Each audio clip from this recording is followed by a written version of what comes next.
கர்த்தருடைய பரிசுத்த நாமத்துக்கு மகிமை உண்டாவதாக. தேவஜனமே, இந்த 2024ஆம் வருடத்தில் ஆண்டவர் செய்த நன்மைகளை நாம் எந்த அளவுக்கு நினைத்து பார்க்கிறோம். ஆரம்பத்திலிருந்து ஜனவரி மாதம் முதற்கொண்டு இந்த டிசம்பர் மாதம் முழுவதும் தேவன் நடத்தின பாதை நினைத்து நாம் நன்றி சொல்கிறோமா? ஆண்டவருக்கு மகிமை உண்டாவதாக. தேவஜனமே, எந்த அளவுக்கு நாம் கர்த்தருக்கு நன்றி பலிகளை செலுத்துகிறோமோ, எந்த அளவுக்கு துதி ஸ்தோத்திரங்களை செலுத்துகிறோமோ, அந்த அளவுக்கு தேவனிடத்தில் நான் நன்மைகளை பெற்றுக்கொள்ள முடியும். வேதம் சொல்லுகிறது, 10 குஷ்டரோகிகள் சுகம் பெற்று ஆண்டவரிடம் சென்றார்கள்.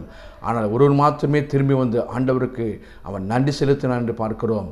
மற்ற 9 பேரும் அவர்கள் என்ன செய்கிற கர்த்தருக்கு நன்றி செலுத்தவில்லை. அதுபோல இந்த உலகத்தில் அநேக நன்மையை பெற்றுக்கொள்கிறார்கள். ஆனால் தேவனுடைய சமூகத்தை தேடாதபடி, திருச்சபைகள் செல்லாதபடி, ஆண்டவருக்கு நன்றி செலுத்தாதபடி இருக்கிறோம் அல்லவா? அப்படி ஒரு நாள் இருக்கக்கூடாது. கர்த்தருடைய சமூகத்தில் சென்று, ஆலயத்தில் சென்று கர்த்தருக்கு நாம் நன்றிகளும் ஸ்தோத்திரங்களும் துதிகளை செலுத்தும் போது தொடர்ந்து கர்த்தர் நம்முடைய வாழ்க்கையில் அற்புதங்களையும் அதிசயங்களையும் செய்கிற தேவனாக இருக்கிறார்.